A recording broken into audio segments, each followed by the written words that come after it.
얼마 전에 TV에서 김창완이라는 가수가 젊은이들에게 특강하는 것을 들었습니다.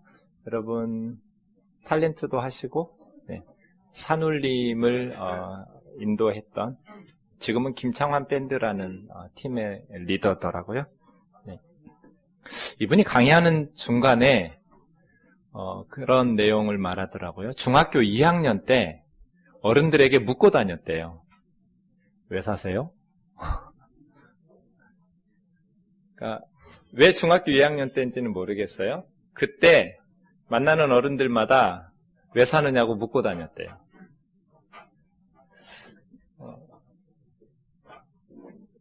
중학교 2학년 15살 아이들이 여러분에게 왜 사느냐고 물으면 뭐라고 대답하실래요? 왜 사세요? 자기가 묻고 다닐 때 어른들이 꿀밤을 주는 어른은 있었는데 대답을 해주는 어른은 없었대요. 그래서 그때 다짐을 했어요. 나는 나중에 커서 어른이 되면 나한테 이런 질문을 하는 아이들에게 대답을 해줘야지.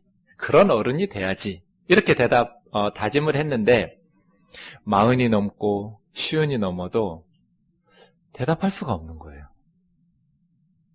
그러다가 어느 날 그런 생각을 했대요. 어쩌면 인생이란 왜 사느냐는 질문에 대답을 줄 수 있는 것이 아니라 그냥 그런 질문을 던지는 존재인가 보다. 사람만 이런 질문을 던지잖아요. 동물들은 왜 사느냐고 묻고 다니지 않아요. 그거에 대한 답을 찾기보다는 그냥 그런 질문을 던지는 존재인가 보다. 이런 생각을 하고 자기는 지금도 이 질문에 대답할 수 없는 자신이 부끄럽다고 말하더라고요. 정직하고 용기 있는 고백이죠. 왜 사세요? 이것은 대답은 줄 수 없는 질문으로 끝날 질문인가? 그렇지 않습니다. 왜 사느냐는 질문에 유일하게 대답할 수 있는 사람들이 그리스도인입니다. 만약에 이 질문에 대답할 수 없다면 아직 온전한 그리스도인이라고 말하기 어렵습니다. 왜냐하면 예수 그리스도를 아는 사람이 아니기 때문이죠. 예수 그리스도를 아는 사람들만 이 질문에 정답을 말할 수 있어요. 저는 그 특강을 들으면서 얼마나 속으로 외치며 기도했는지 몰라요. 예수님께 가세요. 김창완 씨, 예수님께 가세요. 어디를 가도 그 질문에 답할 수가 없어요. 하지만 당신이 예수 그리스도가 어떤 분인지 깨닫게 된다면 오랫동안 당신이 고민하면서 답답해하던 그 질문에 정답을 발견할 거예요. 그러니 예수 그리스도에게 가세요. 어떤 분들은 이 주장이 제가 기독교적 편견에 사로잡힌 매우 독선적인 주장을 펼친다고 할 겁니다. 100% 동의합니다. 매우 독단적인 주장입니다. 제 친구들은 저한테 예수 얘기만 안 하면 참 좋은 놈이라고 합니다. 말이 잘 통하는데 꼭 종교 얘기만 나오면 불통이 돼요, 제가. 종교 얘기만 안 하고 예수 얘기만 안 하면 조금이라도 좀 여지를 주면 좋겠는데 예수 얘기만 나오면 전혀 양보를 안 한대요. 그것도 인정. 전 다 양보할 수 있어요. 그런데 예수님에 대해서, 진리에 대해서는 그건 제가 양보할 수 있는 것이 아니에요. 영원한 생명을 두고 적당히 타협하거나 그래 이렇게 넘어갈 수는 없잖아요. 사람들이 왜 사세요? 라는 질문을 세상의 그 어떤 학문으로도 풀 수가 없습니다.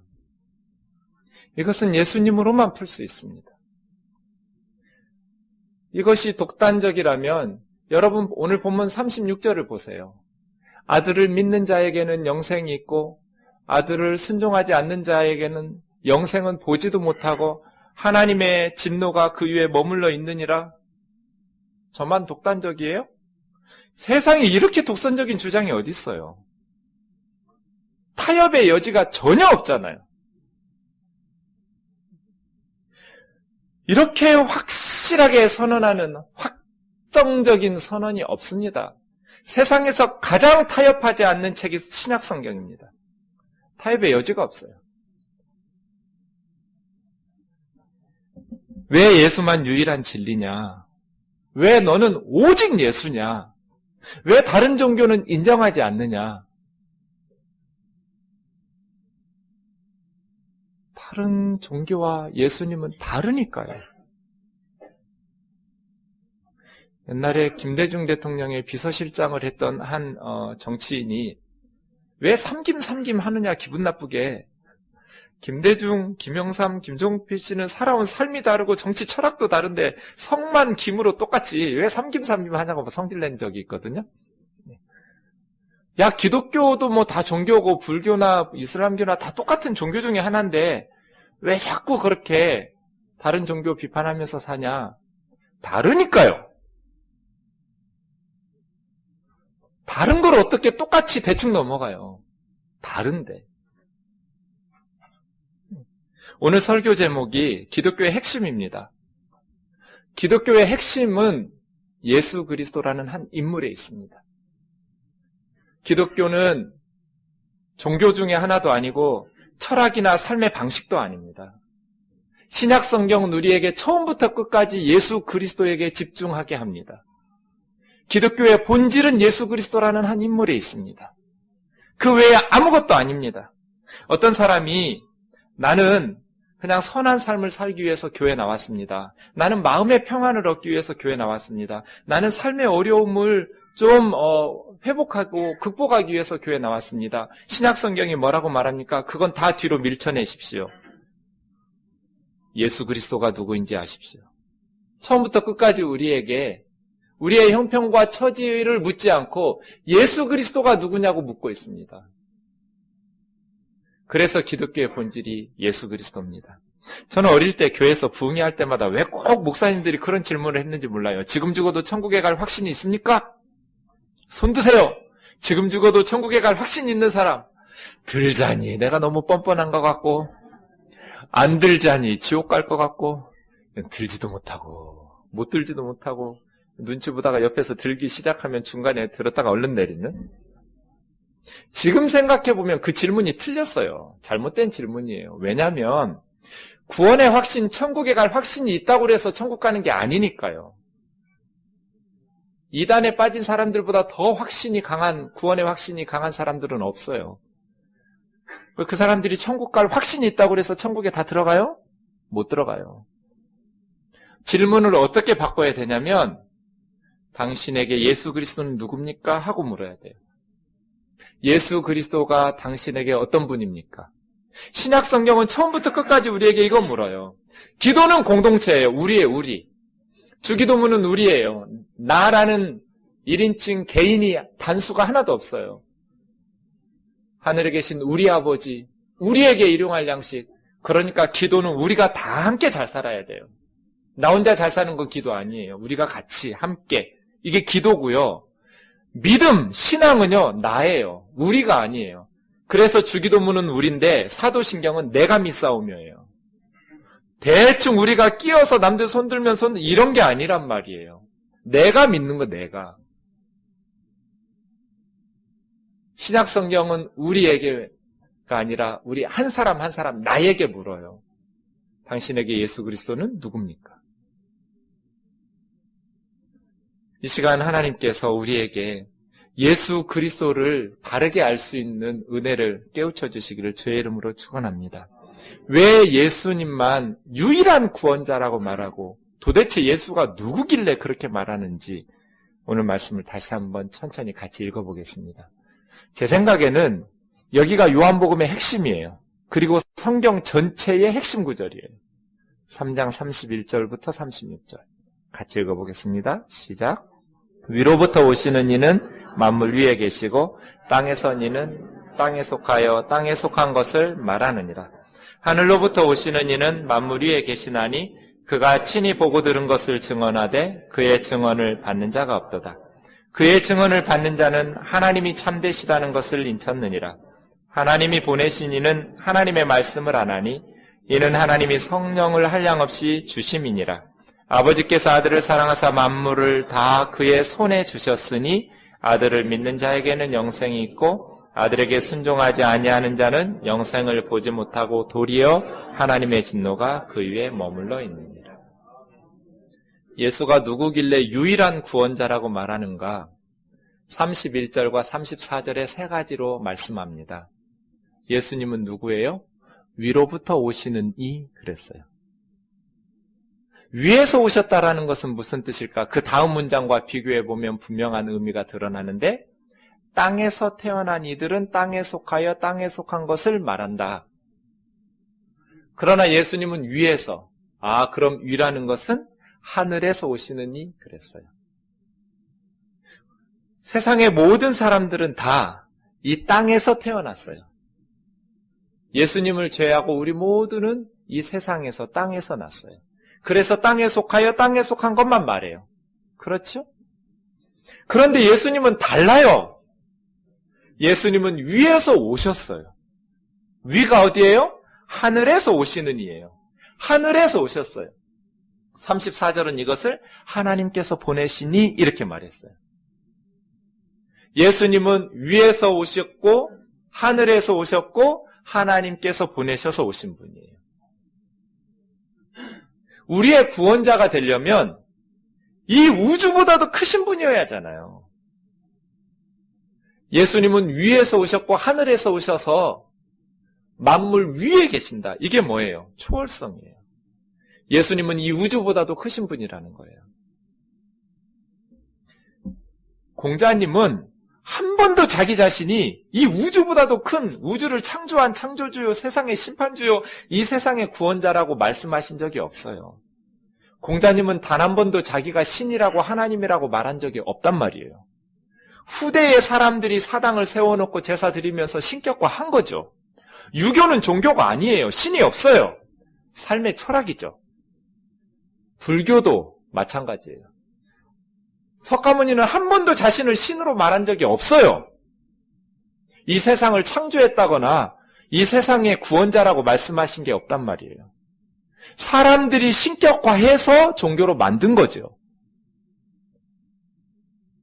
다르잖아요. 초월성이 없어요. 공자님도 석가모니님도 인류의 스승이고 탁월한 지혜를 가지신 분들임에 틀림없으나 그러나 초월성이 없어요. 탁월한 인간이죠. 자기 스스로 신격화한 적이 없단 말이에요. 하나님이라고 말한 적이 없어요. 그런데 어떻게 신이 돼요? 어떻게 인간을 구원해요? 우리하고 똑같은 사람인데. 사람은 사람을 구원할 수 없어요. 왜냐하면 땅에서 태어나서 땅에 속하여 땅에 속한 것밖에 몰라요. 땅에 속한 것만 말해요. 인간을 구원하고 인간에게 왜 사는지를 가르쳐 주시려면 내가 너희를 만들었고 내가 이 세상을 만들었으며 이 세상의 우주보다도 크신 분이 초월적 전능하신 분이어야 돼요. 그렇잖아요. 유교와 불교에는 초월성이 없어서 구원이 불가능해요. 탁월한 종교예요. 종교가 아니라 탁월한 하여간 좋은 거예요.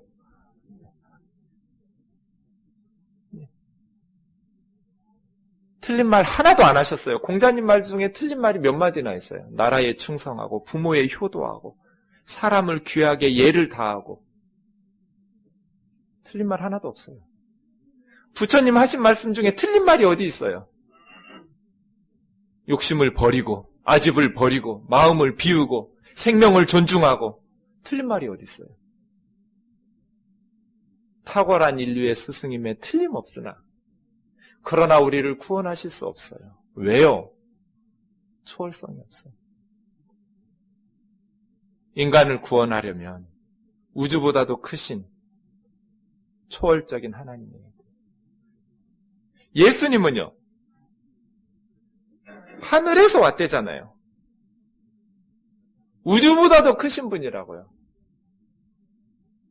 그건 제자들이 만들어낸 것 아닐까요? 예수님도 자기를 하나님이라고 안 했는데 다른 종교처럼 그 제자들이 그렇게 신격화한 건 아닐까요? 그렇지 않습니다.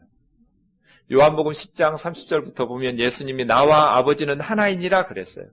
나하고 하나님하고 똑같다는 뜻이에요. 그러니까 유대인들이 돌을 들어서 쳐 죽이려고 그랬어요. 예수님 묻죠.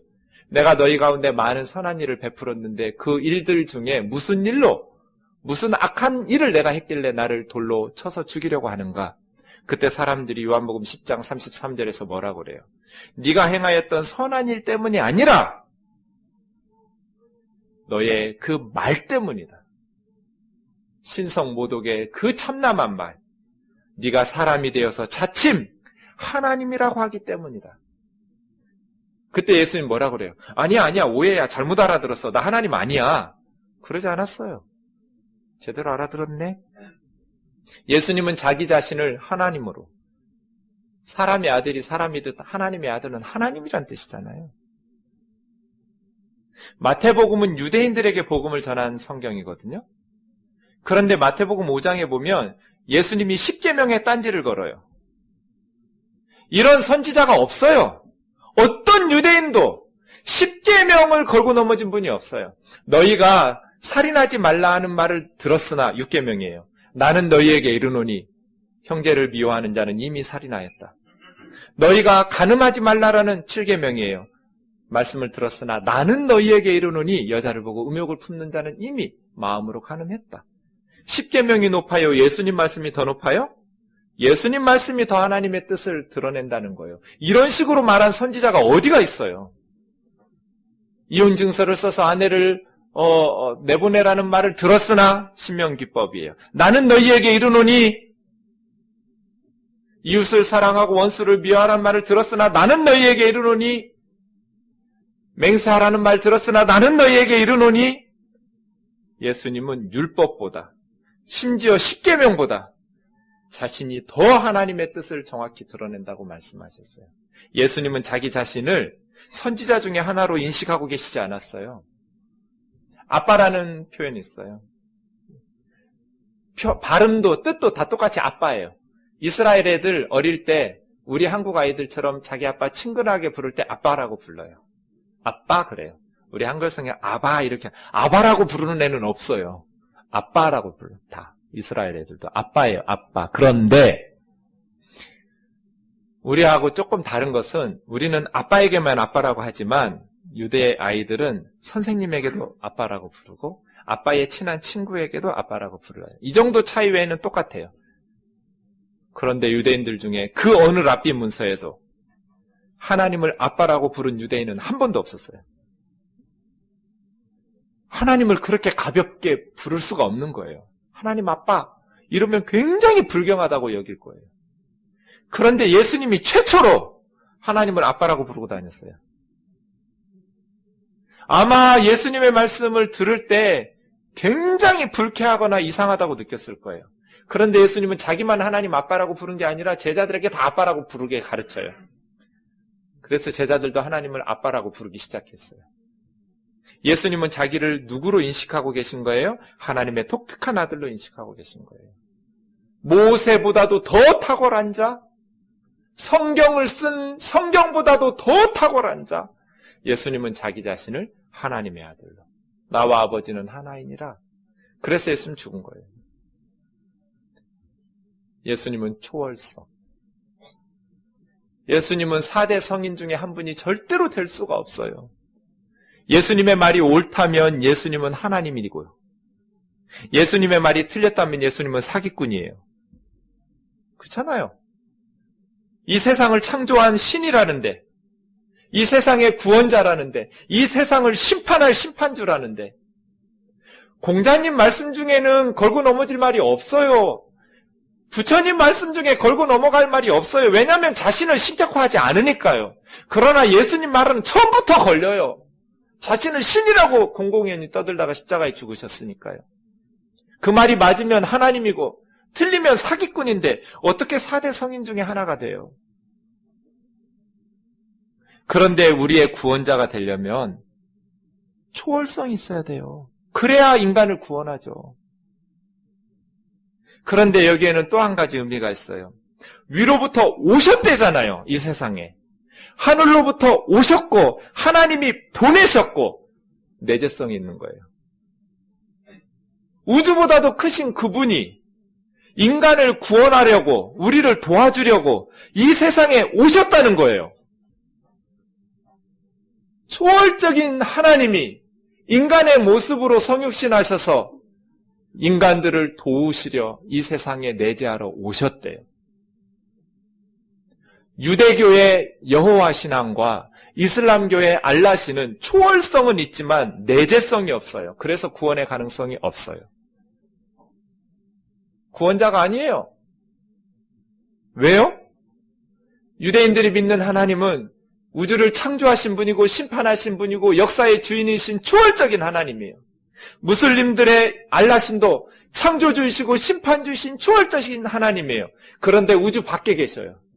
인간들을 지켜보고 계셔요. 그럼 어떻게 구원받아요? 인간들은 자기가 하나님이 주신 율법에 순종해서 스스로 구원하는 거예요. 알라신이 주었던 그 코란 율법과 계명을 지켜서 스스로 구원하는 거예요. 구원자가 아니에요. 알라신은 심판자이죠. 그럼 구원받으려면 인간들이 그 코란을 지키고 모세 율법을 지켜야 돼요. 자기 스스로 자기를 구원하는 거예요. 내재성이 없어요. 그러니 심판자이신 건 맞지만 구원자라고 말할 수는 없잖아요. 창조주, 심판주, 그러나 구원하기 위해서 이 세상에 오신 분은 예수님밖에 없어요. 근데 세상에 이런 종교가 어디가 있어요? 웃기잖아요. 무슨 신이 죽어요? 무슨 하나님이 인간으로 오냔 말이에요. 영원이라는 단어 뜻이 뭐예요? 죽을 수 없는 게 영원부터 영원이잖아요. 영원 전부터 영원 끝까지. 영원하다는 게 뭐예요? 죽을 수 없는 게, 끝이 없는 게 영원인데 어떻게 영원하신 하나님이라는 분이 사람으로 와가지고 죽냔 말이에요. 그러니까 이런 종교는 웃기는 종교예요. 기독교는. 말이 안 돼요. 그런데 예수님은 위로부터, 하늘로부터 하나님이 보내셔서 우리를 구원해 주시고 우리를 도와주시려고 세상에 오셨대잖아요. 그래서 예수님이 구원자예요. 인간의 구원자가 되려면 이 두 가지 조건이 있어야 돼요. 우주보다도 크신 초월성, 그분이 우리를 도와주러 세상에 오시는, 우리를 불쌍히 여기고 우리를 사랑하셔서 우리를 위해서 이 세상에 오시는 내재성이 있어야 돼요. 그래서 다른 종교의 분들은 초월성과 내재성을 주장하지 않기 때문에 아예 구원자의 자격 조건이 안 돼요. 위대하신 가르침임에는 틀림없어요. 그런데 우리를 도와서 구원해 주실 수는 없어요. 그렇지 않나요?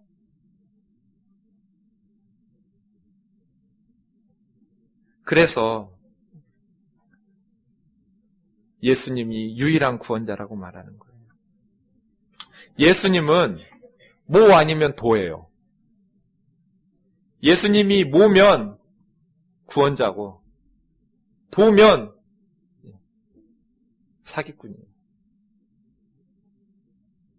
지난달에 아프리카에서 친구 선교사가 딸을 보냈어요. 한국에 들을 일이 있어서. 그래서 한 달 정도 있는데 저한테 성경을 좀 가르쳐 달라고 그래서 일주일에 한 번씩 성경 가르쳤어요. 친구 딸을. 선교사, 목사 딸이죠. 성경 공부하는데 걔가 갑자기 이런 질문해요. 근데요, 목사님, 우리가 하나님이 진짜고 예수님이 진짜인 줄 알고 믿고 살았는데요.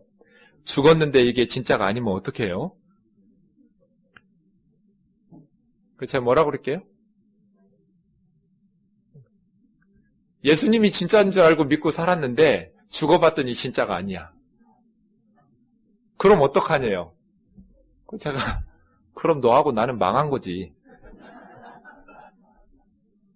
망한 거죠, 우리는. 그죠? 예수 믿는 사람들 다 망한 거야.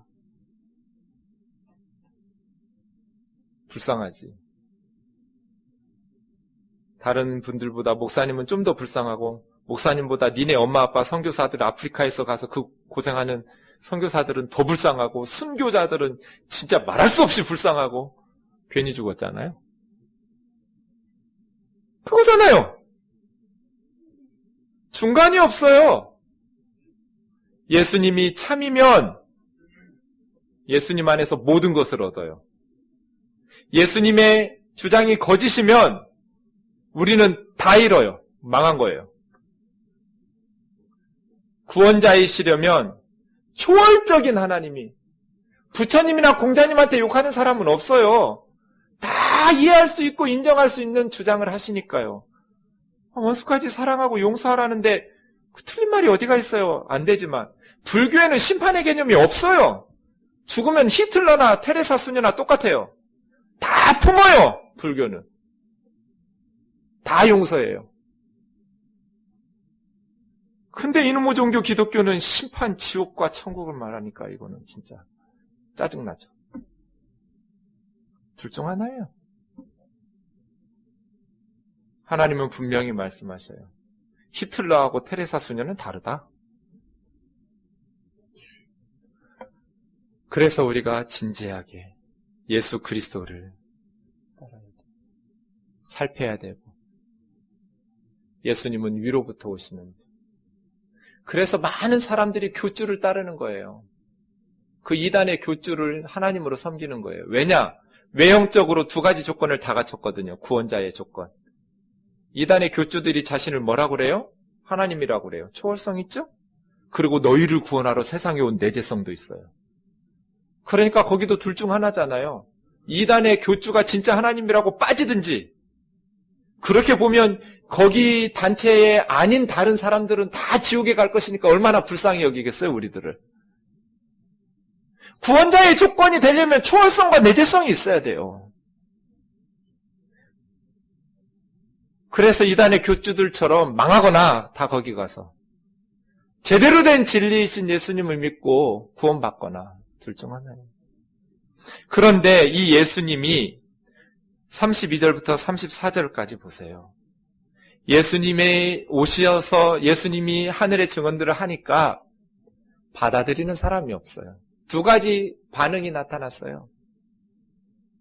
예수님의 말씀을 들어야 내가 왜 사는지 답이 나오잖아요. 이 세상에 속한 것만 공부해서는 아무리 법학, 철학, 물리학, 경제학 다 공부해도 이 세상에 속한 것밖에는 답이 없잖아요. 내가 왜 사는지, 어디서 왔는지, 이 우주가 어떻게 만들었는지, 왜 사는지를 알려면 이 세상에 속한 것이 아니라 이 세상보다 더 크신 이 세상을 만드신 분을 만나고 알아야 하잖아요. 그래서 예수 그리스도를 아는 사람만 이 질문에 답할 수 있다는 뜻이에요. 그래서 예수님이 말씀을 하시는데 32절 보세요. 예수님이 친히 보고 들은 것을 증언하되 그의 증언을 받는 자가 없도다. 그 말이 옳다고 인정하는 사람들이 없어요. 왜 그럴까요? 이 세상에 속한 것만 말했다면 예수님의 말을 다 인정했을 텐데, 예수님은 인간들이 경험적으로 확인할 수 없는 이 세상을 넘어선 이야기들, 하늘에 속한 일들을 말했기 때문이죠. 제가 가끔 이야기하는 필리핀 단기 선교 가서 8살짜리 남학생에게 사형리 들고 전도하다가 너무 더워서 이야기가 3000% 빠졌어요. 스노우 얘기를 해줬어요. 그랬더니 세상에 8살이나 먹은 놈이 눈을 모를 줄 어떻게 알았어요, 제가. 얘는 스노우라는 단어 자체를 모르는 애예요. 그거 뭐냐요? 하늘에서 하얀 가루가 내려. 하늘에서 하얀 가루가 떨어지는데 너무 차가워서 손에 오래 들고 있을 수도 없고 그걸 뭉쳐가지고 막 싸우기도 하고 눈사람 스노우맨도 만들기도 해. 뻥하고 눈 커지더니 저한테 You are liar 그래요. liar. 거짓말장이라고. 진짜야. 너 나중에 알게 될 거야. 아니라고. 제가 얼마나 회개했는지 몰라요. 돌아서 괜히 눈 얘기해가지고 전도도 못하고 영접기도도 못 시키고 그래서 그 죄책감으로 몇 년을 기도했어요. 걔 예수 믿게 해달라고. 눈이 있다라는 것을 확인하는 순간 내 말이 옳아서 예수도 믿게 해달라고. 친히 보고 들은 것을 증언하는데 안 믿잖아요. 왜요? 인생 8년 살아봤는데 어떻게 이 하늘에서 하얀 가루가 떨어지냔 말이에요. 마닐라에서 한 번도 본 적이 없는데 이 더운 나라에서, 여름만 있는 나라에서 하늘에서 하얀 가루가 떨어져? 차가워서 손에 들고 있지도 못해? 저 하늘에서 무슨 하얀 가루가 떨어져? 예수님이 하늘에 속한 진리를 말씀하시고 친히 보고 들은 것을 증언하는데 사람들이 받아들이지를 않아요. 땅에 속한 것만 말했다면 다 받아들였겠죠. 공자님 말씀처럼. 그런데 하늘에 속한 일들을 말씀하시니까 안 받아들이잖아요. 기독교는 이게 핵심이에요. 이 세상에서 윤리적으로 살자, 선하게 살자가 아니에요. 그건 잠깐 뒤로 밀려놓고 하늘의 영원한 진리, 내가 누구인지, 왜 사는지, 어떻게 만들어졌는지, 나를 만든 사람을, 나를 만든 하나님을 알아야 사람의 존재 이유를 알 수 있잖아요. 이 세상의 땅에 속한 일들만 얘기해서 어떻게 알아요? 증언을 받는 자, 예수 그리스도의 증언을 받아들인 자들은 하나님이 참되다고 도장 찍었다는 거예요. 인쳤다. 예수님 시대에는 글을 읽을 줄 아는 사람이 10%도 안 됐대요. 다 문맹자예요. 그러니까 문서 서류로 뭐 글로 남겨놓을 수가 없어요. 자기 진본이다, 이게 진짜다라는 거 할 때는 도장을 찍었대요. 그림 같은 거 그리거나 이런 식으로 해서. 하나님이 참되시다라는 것을 인쳤다라는 것은 도장 찍었다는 뜻이거든요. 예수님의 증언을 받아들인 사람들은, 예수님을 믿는 사람들은 하나님은 정말 참된 분이다, 약속을 지키는 분이다 하고 도장 찍은 거예요. 두 부류의 사람이 있어요. 그런데 두 부류의 결과가 있어요. 36절이죠. 35절에 보시면 하나님께서 예수님에게, 이 아들에게 모든 것을 사랑하셔서 맡기셔서 아들을 믿는 자에게는 영생이 있고 아들을 순종하지 않는 자들에게는 하나님의 영생은 보지도 못하고 하나님의 진노가 그 위에 머물러 있다고 그래요. 하나님의 진노. 왜 당신은 그냥 사랑한다는 사랑의 하나님만 얘기하지 진노의 하나님을 말하는가? 왜 종교인이 되면서 그 지옥의 그런 절망스러운 이야기를 하는가? 성경이 그것을 말하니까요. 하나님의 진노가 그 위에 머물러 있느니라. 현대인들이 매우 불쾌해하는 내용이에요. 하나님의 진노. 유쾌한 교리가 아니죠. 하지만 이것이 기독교의 핵심이에요. 하나님이 예수님을 왜 보내주셨는가? 우리 죄를 뒤집어 쓰고 십자가에 하나님의 진노를 대신 받으셔서 누구든지 예수를 믿는 자에게 하나님의 영생이라는 것은 하나님의 자녀가 되고 모든 죄를 용서받고 하나님과 화해하고 하나님의 온갖 복을 받으면서 사는 삶이라는 거예요. 두 가지 반응이 있어요, 예수 앞에. 그래서 신약 성경은 처음부터 끝까지 우리에게 예수 그리스도가 누구냐고 물어요. 알파와 오메가예요, 진짜로. 예수는 누구십니까? 예수님을 믿는 자들에게는, 예수님을 영접하고 받아들이는 자들에게는 영생이 있고, 예수님을 거부하는 자들에게는, 그러니까 이 파멸로부터 벗어나는 유일한 길이 예수님에 대한 태도에 달려있고, 죄와 사망을 용서받고 벗어나는 유일한 구원의 길이 예수님에 대한 태도에 달려있다는 거예요. 이 아들 예수님을 믿으면 영생을 얻고 믿지 않으면 저주를 받는다. 유대인들에게는 이런 교리가 없어요. 하나님이 세상을 이처럼 사랑하사 독생자를 주셨으니 이는 저를 믿는 자마다 멸망치 않고 영생을 얻게 하려 하심이라. 이게 유대교회는 불가능해요. 세상이 구원받는 게 아니에요, 유대인들은. 유대인들만 구원받아요. 이방인들까지 누구든지 세상 모든 사람들이 구원받을 수 있다는 것은 성경학자들이 연구해봤어요. 모든 랍비 문서를 다 뒤졌는데 이런 표현이 단 한 구절도 없어요. 유대인은 다른 나라 사람 구원받는다는 생각을 못했어요. 다른 나라 사람이 구원받으려면 개종해야 돼요, 유대교로. 그러나 성경은 뭐라고 그래요? 하나님이 세상을 사랑하사 모든 세상 사람들을 위해서 그의 아들 예수를 세상에 보내셨다. 보라, 세상 죄를 지고 가는 하나님의 어린 양이로다. 성경이 그걸 말하잖아요. 구약 시절 수천 년 동안 짐승 제사, 희생 제사, 죄 지으면 짐승 끌어다가 짐승 이마에다가 손 얹어놓고 자기 죄를 짐승에게 뒤집어 씌워가지고 죽여서 각 뜨고 피 쏟아서 불살라서 바치는 구약 성경 내내 한 게 이거잖아요.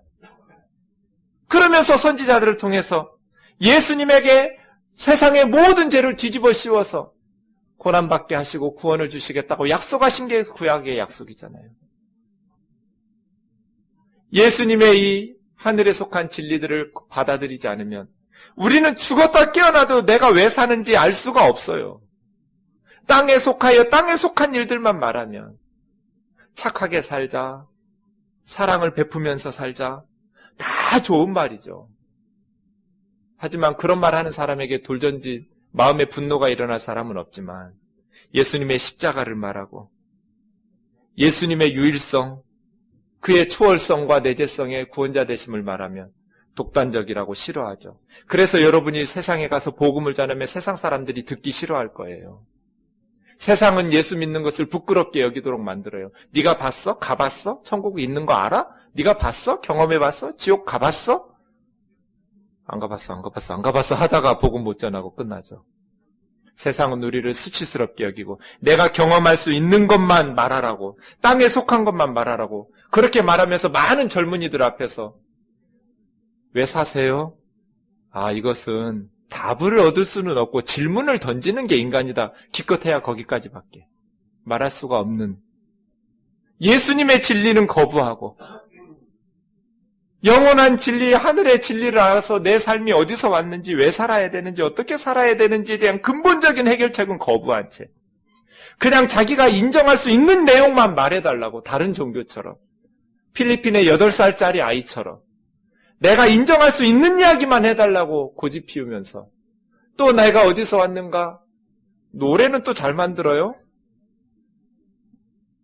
인생은 나그네 길 어디서 왔다가 어디로 가는가. 정일랑 두지 말자, 미련일랑 갖지를 말자. 진짜 은혜롭잖아요. 와닿거든요. 그렇게 살아. 산다는 건 좋은 거지. 수지 맞는 장사잖소. 알몸으로 태어나서 옷 한 벌은 건졌잖소. 그러다가 막 미쳐요. 하하하. 이런 노래 모르시나? 질문은 있는데 대답이 없어요. 왜 대답이 없냐면 이 대답을 알려면 땅에서 태어난 우리가 땅에 속하여 땅에 속한 것만 말하는 것을 들으면 안 돼요. 거긴 답 없어요. 위로부터 우주보다 크신 분이 와야 돼요. 그래서 예수님이 진짜인지 가짜인지 따져봐야 돼요. 이거요, 목숨 걸고 쓴 거예요. 이 얘기 해주려고 다 죽었잖아요. 이 요한복음 쓴 요한의 형제 야고보가 12제자 중에 제일 먼저 사도행전 12장 2절에 칼로 목이 날아간 사람이에요. 자기 형제. 나머지 제자들도 다 죽었어요. 초대교회는 300년 이상 동안 순교당했어요. 우리 한국 사람들에게 이 복음 전해주기 위해서 양화진에 가보세요. 얼마나 많은 선교사들이 죽었는지. 지금 이 순간에도 얼마나 많은 선교사들이 목숨을 걸고 이 얘기 전해주는지. 목숨을 걸고 전해주는 이야기는 귀담아 들어봐야죠. 앞으로 요한복음을 성경 공부하면서 우리 뜨인돌 식구들에게 예수 그리스도로 말미암은 분명한 믿음과 예수 그리스도로 말미암은 내 삶의 새로운 시각, 새로운 세계, 믿음의 세계로 우리를 인도하시는 하나님의 거부할 수 없는 초대에 응할 수 있기를 주의 이름으로 축원합니다. 그리고 우리는 지체할 수 없는 하나님의 명령을 가지고 이 복음을 전하는 자로 살기를 주의 이름으로 축원합니다. 왜 사세요? 36절을 다시 한 번만 주목해 보세요. 요한은 긍정적인 문장 쓰고 그 다음에는 꼭 부정적인 문장을 쓸 때가 많아요. 앞에 첫 문장이 긍정문이에요. 아들을 믿는 자에게는 영생이 있고. 그러면 그 다음 부정적인 문은 어떻게 나와야 되냐면 아들을 믿는 자에게는 영생이 있다고 그랬으니까 아들을 믿지 않는 자들에게는 영생이 없다. 이렇게 나와야 되는데 단어가 바뀌었어요. 두 번째에서. 아들을 믿는 자에게는 영생이 있고 그 다음 문장은 뭐였어요? 아들을 순종하지 않는, 순종으로 단어를 바꿨지요. 순종하지 아니하는 자는. 그러면 아들을 믿는 것은 뭐 한다는 거예요? 순종한다는 거예요. 예수님을 믿으면서 순종하지 않는 건 불가능해요. 예수를 믿는다는 것은 예수님에게 내 삶을 의지하고 예수님의 말씀에 순종하여 살아가는 거예요. 올 한 해 그리고 남은 인생 평생에 마지막 숨을 거두는 그 순간까지 저와 여러분이 예수님을 알고 예수님을 순종하면서 예수 그리스도의 제자로 살아갈 수 있기를 주의 이름으로 축원합니다.